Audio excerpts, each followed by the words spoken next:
There's a name that might make a few folks raise their eyebrows, not because it was wild or outrageous, but because, well, it was just plain odd. The 1961 to 1962 Dodge Lancer. This was the kind of car people used to joke about. That's a face only a mother could love. And truth be told, it wasn't just the face. The whole shape, pudgy, bulbous, almost cartoonish, left many wondering, what on earth was Chrysler thinking? But beneath that doughy exterior was a story far deeper than most realize. A story of timing, of strategy, of a company trying to stay afloat in a shifting American marketplace. And here's the real surprise. This peculiar machine was the brainchild of none other than Virgil Exner, the same man who gave us Chrysler's sleek, jet-age forward-look designs just a few years earlier in '57. So why would Exner, once the king of automotive elegance, sign off on something this strange?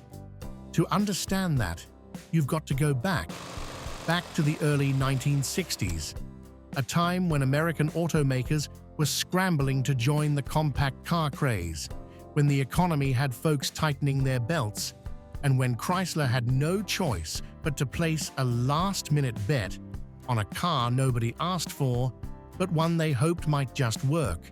Curious yet? Let's take a closer look at this forgotten misfit. By all accounts, the Dodge Lancer didn't win hearts with its looks. It was squat, rounded, and unusually pudgy for a car of its time. The kind of shape that made folks squint, tilt their heads, and wonder if something had gone wrong at the styling studio. It didn't have the crisp, chrome-laden lines of a '59 Chevy or the soaring fins of a DeSoto. No, this thing looked like it was puffed up from the inside out. A little off, a little cartoonish, and for many, just plain homely. But what seemed awkward to some was actually intentional. In a world where most American cars were still built around the familiar three-box shape, long hood, upright cabin, squared trunk, the Lancer dared to be different. It introduced a sloped rear, a short deck, and a long, sweeping hood line that gave it a fastback-style profile rare among family compacts of the day. It was Dodge's way of saying, we're not just shrinking the big cars, we're rethinking them. And while the Lancer shared its underpinnings with the Plymouth Valiant, this wasn't a lazy rebadge.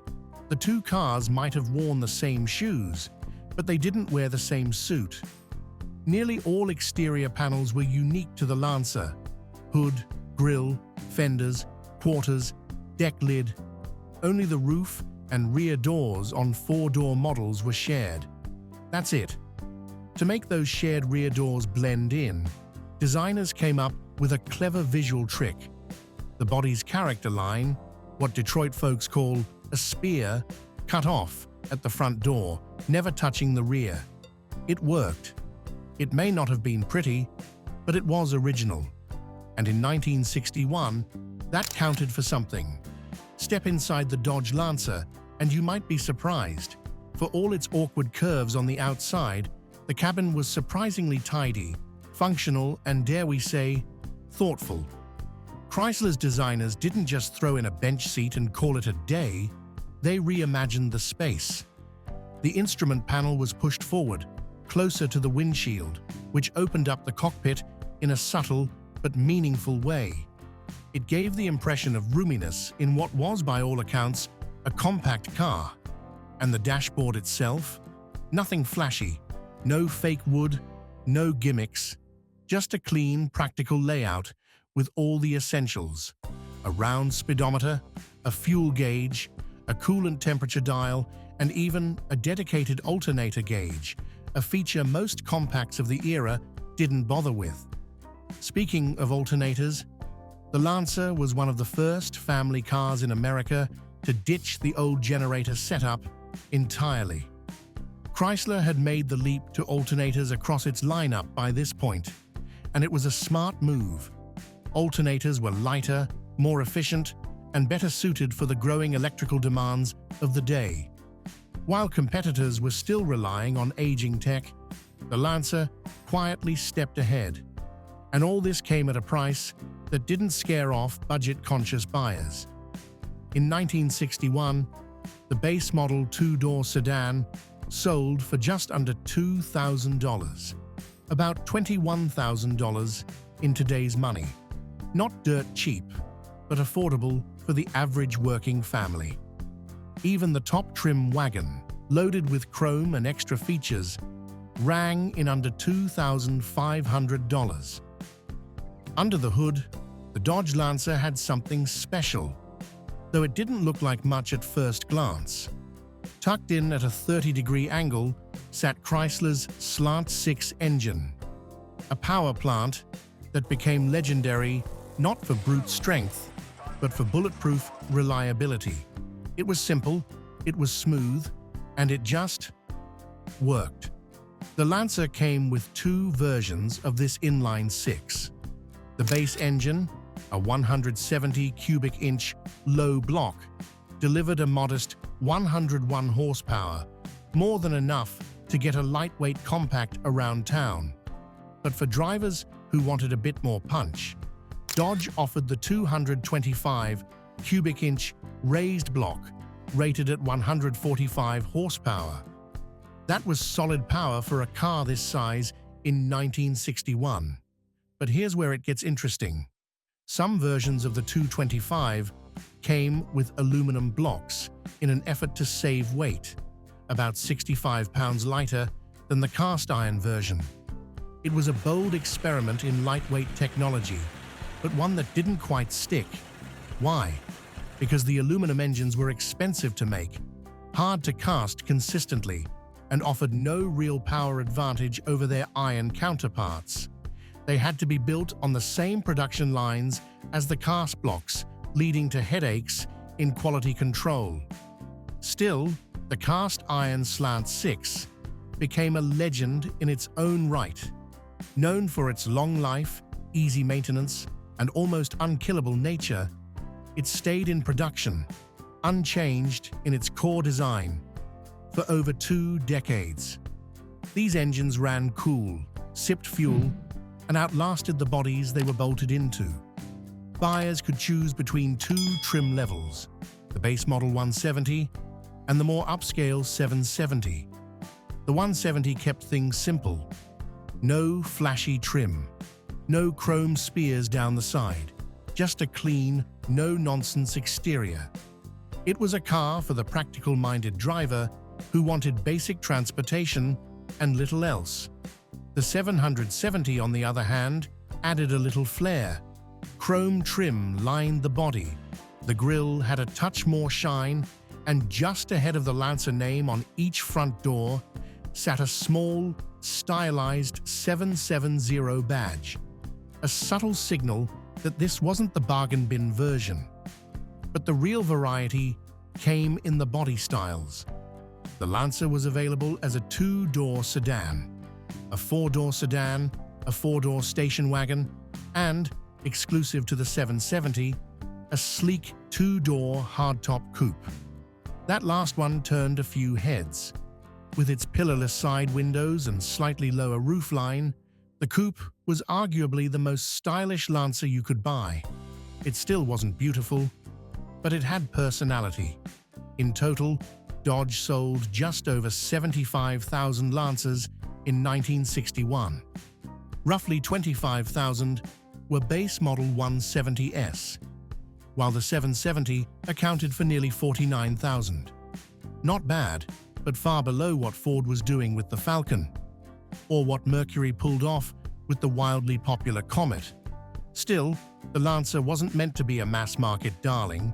It was a stopgap, a stepping stone, and an answer to a question no one asked. But Dodge still needed to answer. And for some buyers, that quiet, slightly quirky option was exactly what they were looking for. The story behind the Lancer's creation isn't just about styling, engineering, or even market trends. It's about something far less glamorous, but just as important: dealer politics. In the late 1950s, Chrysler began restructuring its dealer network. For years, Dodge and Plymouth had shared showroom space, often sold side by side at the same corner lot. But now, Chrysler wanted each brand to stand on its own. That meant dedicated Dodge dealers, and a problem that needed solving. See, Plymouth had the Valiant, its own fresh entry into the booming compact segment. But Dodge dealers had nothing. No small car to bring in budget-conscious buyers. No compact to compete with the Falcon, Corvair, or Comet. And that lack of product was starting to hurt sales. So Chrysler came up with a fix. Not a long-term strategy, but a quick answer to a growing complaint. They took the Valiant's platform, restyled the body, tweaked the trim, and gave Dodge its own compact, the Lancer. It wasn't a ground-up model born from a grand vision. It was a response to dealer pressure, plain and simple. And yet, that's often how cars come into the world, not because the market demands them, but because the dealer body insists. If the folks on the showroom floor aren't happy, nothing sells. And if nothing sells, well, you've got bigger problems than quirky sheet metal. So the Lancer wasn't just about competing with Ford and GM. It was about keeping Dodge dealers in the game and Chrysler in business. For all its quirks, clever engineering, and dealer-driven purpose, the Dodge Lancer just couldn't find its footing in the marketplace. In 1961, Dodge moved around 75,000 units of the Lancer. Not terrible, until you looked at the competition. That same year, Mercury sold nearly 200,000 Comets. Oldsmobile moved 76,000 F-85s, Buick cleared 87,000 Specials, and Pontiac delivered nearly 100,000 Tempests. Even Ford's Falcon, a more direct rival, was soaring past those numbers. Next to that, the Lancer looked like a misstep. And it didn't get better. Sales in 1962 dropped to just 64,000 units, despite minor updates and continued dealer support. For a car that was built to fill a gap, it barely held the line. Part of the problem may have been its styling. Part of it, the crowded market. And part of it, well, some cars just don't catch fire, no matter how practical or well-built they are. To make matters worse, the Lancer was a unibody car. And like many early unibodies, it didn't age well in harsh climates. Rust took hold, sheet metal failed, and because few people considered them worth preserving, most Lancers quietly disappeared from America's roads by the end of the decade. Today, spotting one in the wild is almost like finding a four-leaf clover, rare, a little odd, but undeniably special. And maybe that's the Lancer's real legacy, not as a sales success, not as a design icon, but as a curious artifact of a shifting era, a car built from compromise, forgotten by many, but remembered by the few who know where to look. The 1961 to 1962 Dodge Lancer may never top a collector's list, and it certainly won't win any beauty contests. But in its own offbeat way, it captured a moment in time when automakers dared to take risks, make compromises, and build something different. You might walk right past one without a second glance. But if you do happen to spot a surviving Lancer, take a closer look, snap a photo, because what you're seeing isn't just a forgotten compact, it's a small but vivid chapter in American automotive history. What about you? Ever seen a Lancer in the wild? Or do you have a favorite oddball classic that deserves more love? Share your stories in the comments, because these cars live on through the people who remember them. Like, subscribe, and hit that bell.